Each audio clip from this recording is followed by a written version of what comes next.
Syukur kepadamu ya Tuhan Allah kami yang sangat mengasihi kami sehingga kami masih diberi waktu sampai saat ini. Kami boleh beribadah kepadamu, memuji dan mempermuliakan Engkau. Bahkan kesempatan yang baik Engkau beri juga kepada kami untuk kami dapat mendengarkan firman Allah.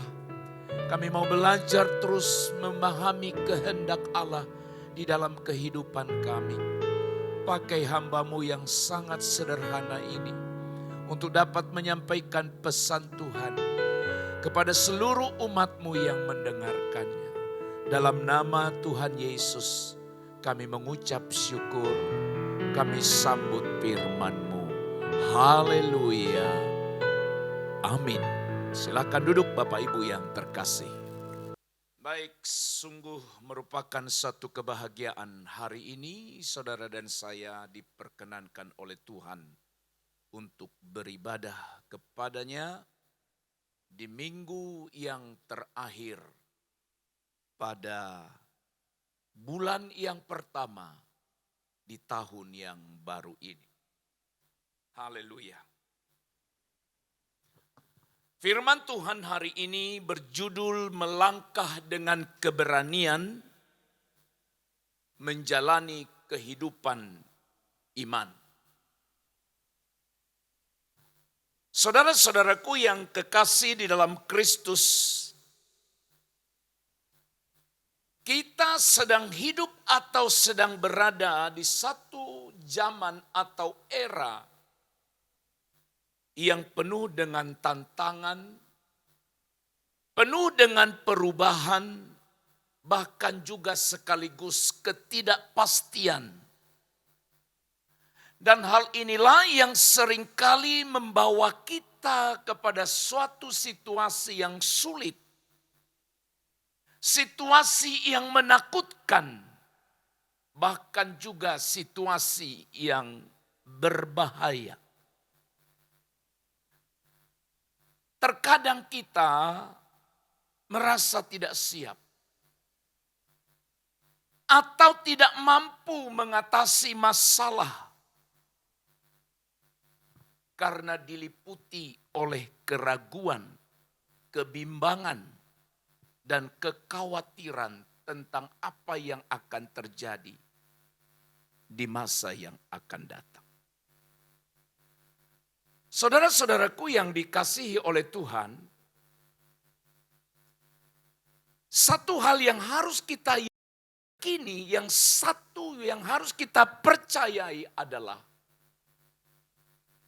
bahwa kita memiliki Allah yang besar. Kita memiliki Allah yang setia. Kita memiliki Allah yang berkuasa, Allah yang penuh kasih. Dan seharusnya sifat-sifat Allah yang seperti ini yang menjadi modal kita untuk melangkah dengan keberanian. Allah adalah sumber kita, dasar dan tujuan dari keberanian kita. Allah juga adalah pengharapan, perlindungan yang menyertai kita. Tetapi saudara-saudara, kadangkala kita hanya sampai pada level tahu Allah hebat. Kita sampai pada satu pengakuan teoritis, Allah itu berkuasa. Hanya sebatas itu. Bahkan kita juga begitu bergairah untuk menyanyi dengan syair-syair yang dibangun dalam keadaan yang luar biasa. Artinya Allah itu hebat. Sesungguhnya kalau kita percaya bahwa Allah itu besar, setia, berkuasa, maka hal inilah yang seharusnya saudara-saudaraku yang dikasihi oleh Tuhan. Modal utama kita untuk kita berani melangkah. Jadi tidak berhenti pada satu pengakuan, tidak berhenti pada sekedar keyakinan, tidak berhenti pada satu kenyataan bahwa Allah itu hebat dan luar biasa. Hari ini saudara-saudara, kita belajar bagaimana beberapa tokoh di dalam Alkitab yang mencatat orang-orang percaya yang melangkah dengan keberanian karena mereka punya keyakinan kepada Allah yang hidup. Sekali lagi mereka melangkah dengan keberanian, melakukan apapun yang kelihatannya mustahil. Tetapi kenapa mereka berani melangkah? Karena mereka punya keyakinan kepada Allah yang hidup. Yang memampukan seseorang punya keyakinan kepada Allah yang hidup adalah imannya. Imannya. Maka kita akan belajar hari ini dari tokoh-tokoh yang dibangun pada dasar pada keyakinan mereka. Sehingga mereka berani untuk melangkah. Sekalipun kelihatannya mustahil. Yang pertama kita belajar dari seorang yang bernama Abraham. Abraham melangkah dengan penuh keberanian. Dan yang membuat dia berani melangkah adalah keyakinannya, kepercayaannya pada Allah yang berjanji. Dia yakin bahwa Allah yang berjanji itu tidak akan pernah ingkar. Dia percaya itu. Saudara-saudara, Abraham sebagaimana kita tahu bersama-sama sebagai bapa bangsa Israel. Dan seluruh orang yang beriman. Abraham dipanggil oleh Allah untuk meninggalkan tanahnya. Dan menuju ke suatu negeri yang akan ditunjukkan Allah kepadanya. Dia tidak tahu tempat itu. Tidak pernah dia ke sana, tidak pernah dia survei. Allah hanya berjanji kepada dia bahwa Allah akan membuatnya menjadi bangsa yang besar. Dan akan menjadikan dia sebagai berkat bagi seluruh dunia. Itu yang dia ingat. Sekali lagi janji Allah adalah kamu akan dibuat menjadi bangsa yang besar. Kamu akan menjadi berkat bagi seluruh dunia. Nah, itu yang dia dengar. Itu janji Allah kepada dia. Lalu dengan janji itu saudaraku sekalian. Abraham memberi respon terhadap apa yang Allah perintahkan kepada dia. Ketika Tuhan Allah berkata, pergilah ke suatu tempat, suatu negeri yang akan kutunjukkan kepadamu. Dia mencoba untuk melangkah dengan penuh keberanian karena Allah berjanji. Kejadian pasal 12 ayat yang keempat. Inilah reaksi, sikap Abram ketika mendengar Allah menyuruh dia yang disertai dengan janji. Lalu pergilah Abram seperti yang difirmankan Tuhan kepadanya. Dan Lot pun ikut bersama-sama dengan dia. Abram berumur 75 tahun ketika ia berangkat dari Haran. Lalu pergilah Abram seperti yang difirmankan Tuhan kepadanya. Pertanyaannya adalah kenapa dia berani melangkah? Abraham melangkah dengan keberanian karena dia percaya kepada Allah yang berjanji. Dengarkan baik-baik. Dia berani melangkah karena dia percaya kepada Allah yang berjanji. Memang dia tidak tahu kemana dia akan pergi. Atau apa yang akan terjadi di sana. Tapi dia tahu bahwa Allah tahu. Dan Allah akan menuntun, menyertai, dan memenuhi janjinya. Hanya itu yang dia tahu. Abraham menjalani kehidupan iman yang ditandai dengan ketaatannya, pengharapannya, dan pengabdiannya kepada Allah. Saudaraku sekalian yang terkasih, seberapa yakinnya saudara terhadap janji Allah yang ada di dalam Alkitab? Seberapa yakinnya kita percaya pada janji Allah yang kita tahu, yang kita baca, yang kita percayai di dalam Alkitab? Seseorang akan berani melangkah kalau dia memiliki iman bahwa Allah adalah Allah yang berjanji. Dan Allah yang berjanji, dia juga yang akan menepati. Yang kedua, kita belajar dari seorang yang bernama Musa. Musa melangkah dengan keberanian, saudara-saudara yang terkasih dalam Tuhan. Karena dia berserah kepada Allah yang berkuasa. Bedakan ya satu persatu ya. Dan akan memperkaya iman kita. Apa yang dilakukan Abraham, dia percaya kepada Allah yang berjanji. Tapi Musa berani melangkah dengan penuh keberanian.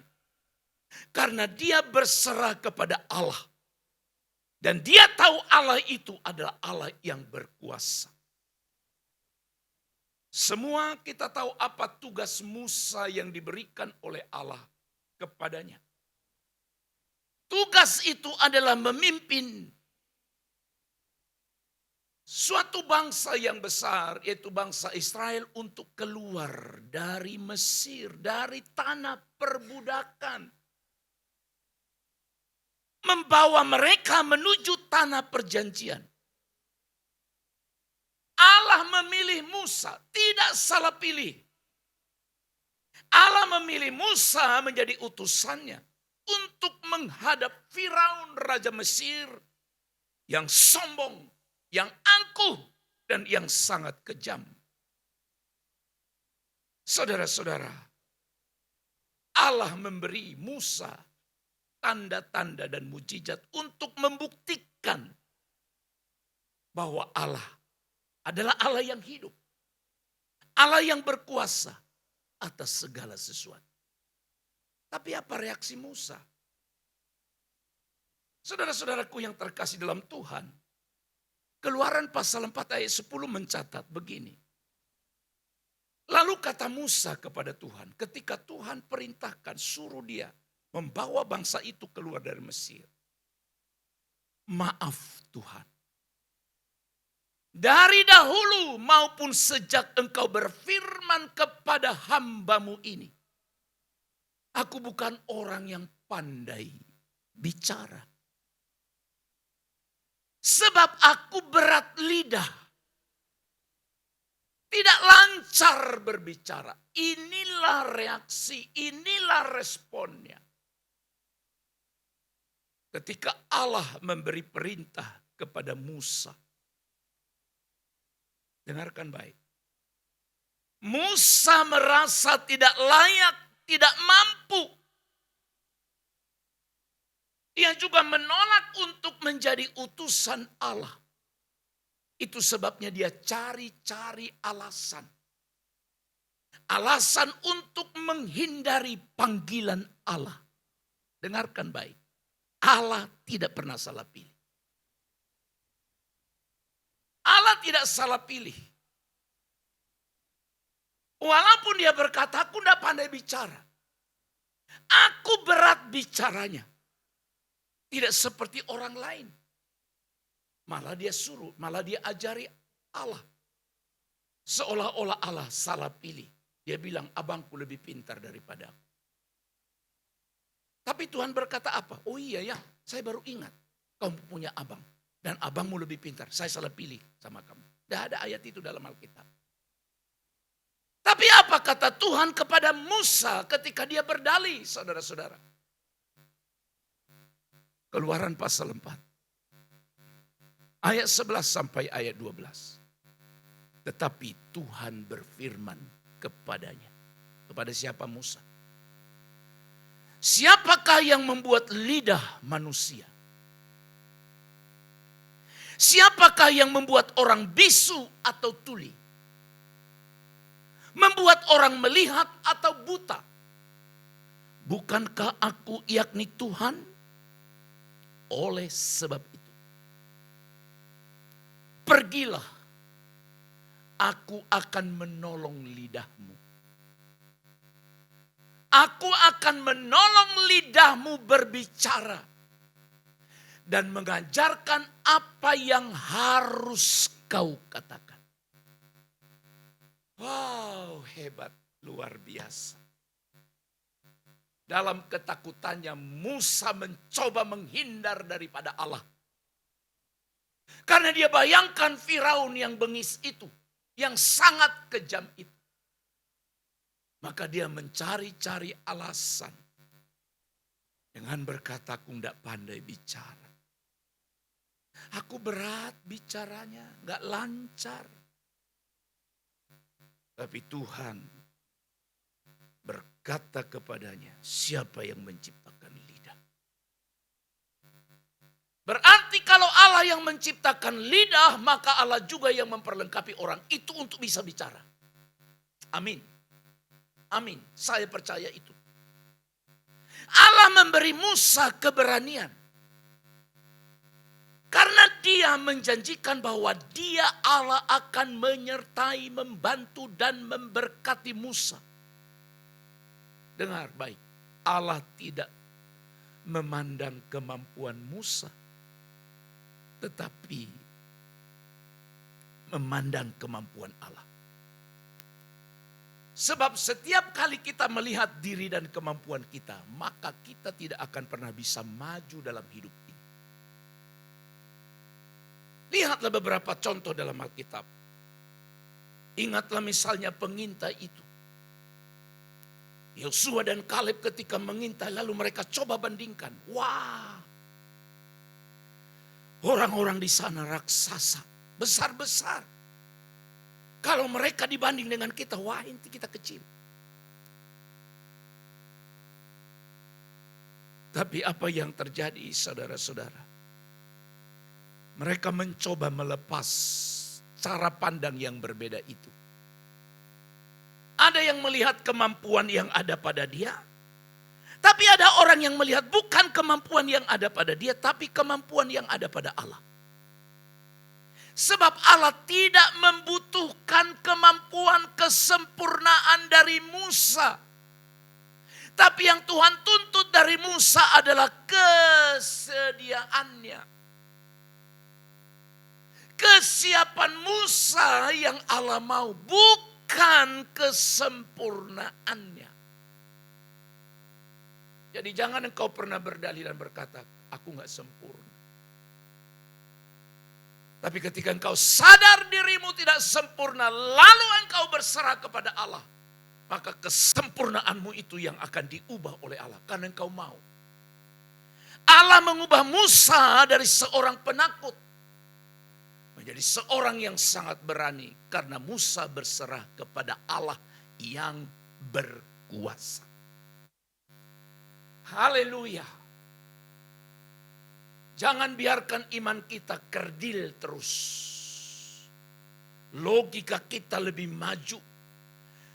Pemikiran kita lebih dominan, lebih menguasai seluruh tindakan kita. Tapi lihat Allah yang besar. Jangan hanya berkata, aku punya Tuhan yang besar. Jangan hanya ngomong, aku punya Allah yang besar. Buktikan kalau engkau punya Allah yang besar. Buktikan kalau engkau punya Tuhan yang hebat, yang dahsyat. Bukan hanya ngomong, tapi buktikan. Saudara-saudara, belajar dari seorang yang bernama Musa. Dia berani melangkah karena dia tahu, dia percaya Allah berkuasa mengubah kelemahannya menjadi sesuatu yang luar biasa. Asalkan kita mau dipakai oleh Tuhan. Hal yang ketiga. Belajar dari Abraham, belajar dari Musa, maka yang ketiga belajar dari seorang yang bernama Daud. Saudara-saudaraku yang terkasih dalam Tuhan, Daud melangkah dengan keberanian. Kenapa dia berani melangkah dengan penuh keberanian? Karena dia yakin Allah yang menyertainya. Daud adalah raja dari Israel yang diurapi oleh Allah dan yang tidak diperhitungkan sebelumnya. Ingat ini. Ketika Samuel meminta kepada Isai untuk mengumpulkan anak-anaknya. Sebab anak-anak Isai lah yang akan dipilih menjadi raja kedua bagi Israel setelah Saul. Baca Alkitab baik-baik. Waktu pemilihan itu, Daud tidak diperhitungkan oleh bapaknya. Itu sebabnya hari itu Daud disuruh pergi ke padang untuk menggembalakan kambing domba ayahnya. Tidak ikut di situ. Karena pikirnya tak mungkin dia terlalu kecil. Nggak mungkin itu diperhitungkan. Maka itu sebabnya dia diusir atau dia disuruh pergi ke padang menjaga kambing domba ayah. Lalu Alkitab berkata, abang-abang Daud sudah disuruh di situ duduk karena mereka tinggi-tinggi, hebat, gagah perkasa. Dan saya percaya Samuel pun akan berkata, pasti dari antara mereka inilah orang. Karena dilihat tegap, dilihat hebat. Tapi ketika mereka disuruh berdiri satu persatu di hadapan Samuel, tidak seorang pun yang dipilih oleh Allah. Semua terlewatkan. Sampai Samuel itu bingung. Waduh, habis orangnya. Gak ada orang lagi. Itu sebabnya dia bilang, hanya inikah anakmu? Dari situ muncul kalimat itu. Samuel bertanya kepada Isai, hanya inikah anakmu? Isai bilang, masih ada satu lagi. Tapi dia di sana. Jaga kambing. Karena pikirannya pun gak mungkinlah dia. Ini yang gagah-gagah perkasa ini. Lalu akhirnya dipanggillah Daud. Lewat berdiri di hadapan Samuel.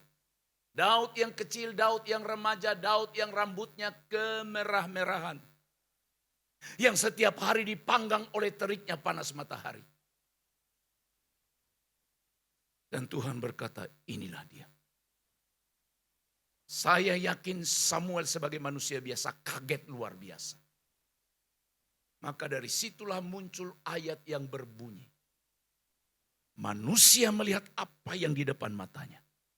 Tapi Allah melihat hati manusia. Haleluya. Saudara-saudara, setelah Daud hadir menjadi raja, maka dia berhadapan dengan kesukaran yang besar. Kesukaran yang besar itu adalah untuk menantang melawan orang Filistin yang bernama Goliat. Seorang raksasa bangsa Filistin yang mengolok dan menghina Allah Israel. Goliat menantang orang Israel untuk berperang melawannya, dengar. Tetapi tidak ada seorang pun yang berani menghadapinya. Karena mungkin sebelum berperang melihat saja sudah ketakutan. Karena dikatakan Goliat itu tinggi besar. Tidak ada orang yang berani di kerajaan itu untuk menghadapi Goliat yang luar biasa hebat dan besar. Saudara, hanya Daud yang saat itu masih muda, tidak berpengalaman, yang berani melawan Goliat. Dalam 1 Samuel 17 ayatnya yang ke-32, inilah perkataan Daud. Kata Daud kepada Saul, jangan sampai orang menjadi kecil hati karena dia. Siapa dia? Goliat. Hambamu ini akan pergi bertarung dengan orang Filistin itu. Dapatkah saudara bayangkan betapa terkejutnya Saul mendengar itu. Karena orang-orang hebat di kerajaan itu tidak ada yang berani. Tapi anak kecil ini yang masih remaja ini, dia bilang, hambamu ini akan pergi bertarung dengan orang Filistin itu. Haleluya. Kenapa dia berani? Kenapa yang lain tidak mau? Daud pergi karena dia yakin Allah akan menyertai dia.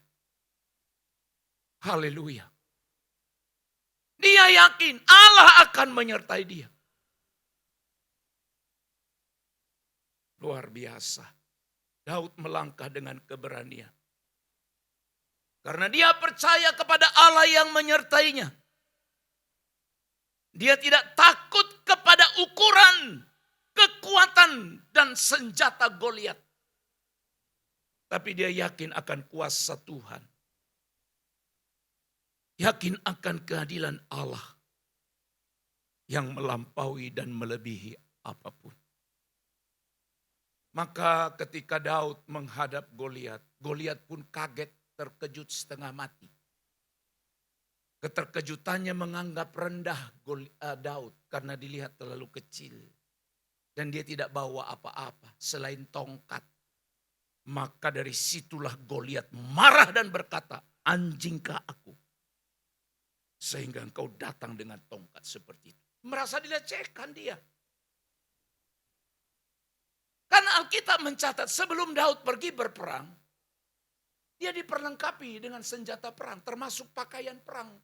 Dicoba dikenakan pada dirinya. Menarik sekali.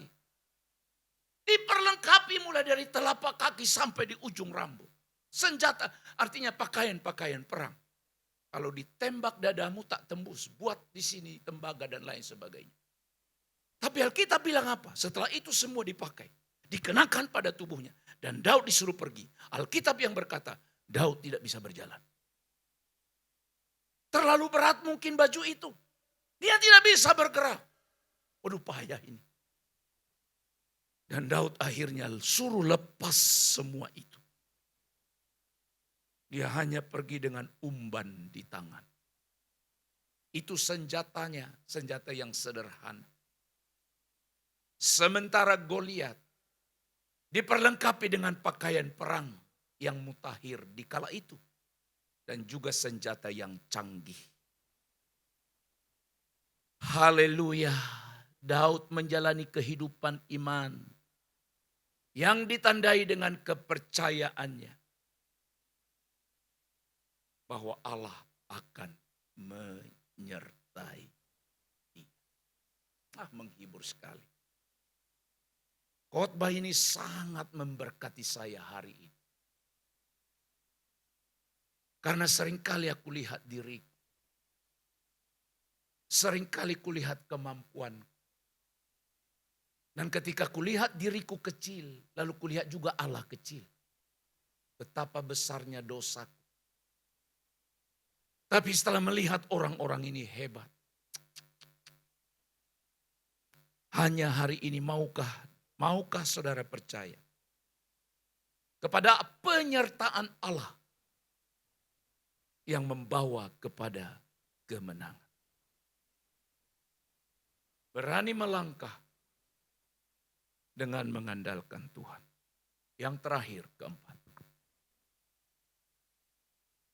Kita belajar dari seorang yang luar biasa, yang tidak ada duanya di dunia ini. Dia adalah Yesus Kristus Tuhan kita. Tuhan Yesus Kristus melangkah dengan keberanian. Karena dia taat kepada kehendak Bapanya. Yesus Kristus adalah Tuhan. Anak Allah yang menjadi manusia. Yang lahir dari keturunan Daud. Dan Allah yang menepati janjinya kepada Abraham. Tuhan Yesus adalah Raja segala raja, tapi dia harus mati oleh karena dosa kita. Di kayu salib, dia harus menanggung derita itu. Dan sebelum sampai ke kayu salib, ada satu peristiwa yang luar biasa, peristiwa Taman Getsemani. Matius pasal 26 ayat 39. Kemudian ia maju sedikit.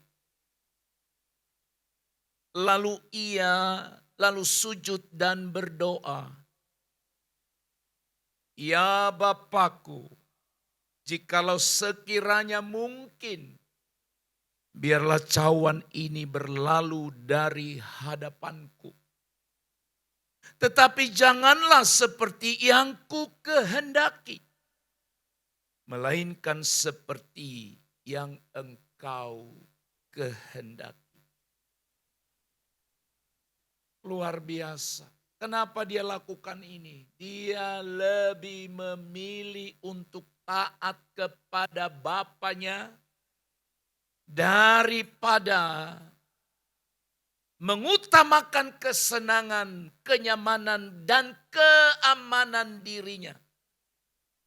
Tapi dia lebih mengutamakan kemuliaan Bapa dan kehormatan serta kebaikan Bapa. Itulah sebabnya Yesus melangkah dengan keberanian. Karena dia taat kepada Bapa. Kalau Bapa yang menyuruh, sekalipun itu bertentangan dengan keinginan saya. Sekali lagi dengar. Kalau Tuhan yang memerintahkan. Dan perintah itu bertentangan dengan nuraniku. Bertentangan dengan kesenanganku. Tidak apa-apa. Itulah doa ini. Secara manusia, Yesus punya ketakutan. Membayangkan salib. Kesakitan yang luar biasa. Cawan disebut di sini adalah lambang penderitaan yang maha hebat itu. Itu sebabnya secara daging, secara manusia Yesus berkata, sekiranya mungkin, biarlah cawan ini berlalu. Tetapi jangan seperti yang ku kehendaki, jangan keinginanku, jangan kemauanku, keinginan Bapalah yang akan terlaksana. Apa yang Tuhan perintahkan pada dirimu secara pribadi dengar. Dan itu bertentangan dengan keinginan hatimu. Saya ulang. Apa yang Allah perintahkan kepadamu secara pribadi, hai jemaat yang terkasih. Dan itu bertentangan dengan kenyamananmu. Bertentangan dengan nuranimu. Tapi engkau berkata, bukan yang ku kehendaki, melainkan kehendak. Haleluya. Haleluya. Adakah sesuatu hari ini yang kau tahu itu dari Allah? Dan itu bertentangan dengan kenyamananmu, kesenangan pribadimu. Tapi dengarkan kebenaran ini. Belajar dari Kristus Yesus Tuhan kita. Bukan kehendak, melainkan kehendak Bapa. Saudara-saudaraku sekalian yang terkasih dalam Kristus. Dengan keberanian yang bersumber dari keyakinan pada Allah yang besar. Ya, perhatikan kalimat ini. Dengan keberanian yang bersumber dari keyakinan pada Allah yang besar. Pada kesetiaan Allah, pada kekuasaan Allah, dan pada pribadi Allah yang penuh kasih. Abraham, Musa, Daud, dan Kristus telah memberikan kita contoh dan teladan untuk berani melangkah. Seperti mereka, yaitu seperti Abraham, Musa, Daud, dan Yesus. Mereka percaya, berserah, taat kepada Allah yang hidup. Maka hari ini juga sama. Mari kita mengikuti jejak mereka. Dalam menjalani kehidupan iman. Sekalipun tidak mungkin. Mustahil. Tidak menyenangkanku. Tapi belajar menyenangkan hati Tuhan. Tanpa rasa takut dan kekhawatiran. Kalau kita percaya dan bergantung sepenuhnya kepada Allah. Dia yang akan memberikan saya dan saudara kekuatan, hikmat dan damai sejahtera. Oleh sebab itu Bapak Ibu yang terkasih dalam Tuhan, dengan keberanian dan semangat marilah kita melakukan kehendak Allah. Yang memberikan kita arah dan tujuan dan pengharapan dalam hidup kita. Tidak boleh ragu, tidak bimbang. Tapi mari kita maju dan bertahan dalam perjuangan iman. Karena hal inilah yang akan membawa kita semua kepada kemenangan, sukacita, dan mahkota kehidupan. Melangkahlah dengan keberanian karena kita memiliki Allah yang besar, Allah yang setia, Allah yang berkuasa, Allah yang penuh kasih. Dan untuk menjalani semua tindakan ini, seseorang memerlukan iman yang teguh di dalam Kristus. Amin. Kami mengucap syukur kepadamu Allahku yang telah mengajar kami umat-Mu pada saat ini. Supaya kami tidak hanya sekedar tahu atau berucap bahwa Allah itu Allah yang besar, setia, berkuasa, penuh kasih. Memang itu ada padamu. Tapi dengan keyakinan itu biarlah kami berani melangkah. Karena ternyata kami tidak sendiri. Kami diyakinkan kepada Allah yang berjanji, yang tidak pernah ingkar janji. Kami diyakinkan kepada Allah yang kami sembah adalah Allah yang berkuasa. Allah yang berjanji untuk menyertai kami. Bukan hanya saat ini, tapi sampai pada kesudahan alam. Dan biarlah semua tindakan yang kami perbuat sekalipun tidak menyenangkan hati kami. Tapi hanya satu tujuan, karena ketaatan kami kepada Allah Bapa. Meteraikan firman-Mu oleh kuasa Roh-Mu yang kudus. Dalam nama Yesus kami berdoa. Haleluya. Amin. Amin. Tuhan memberkati.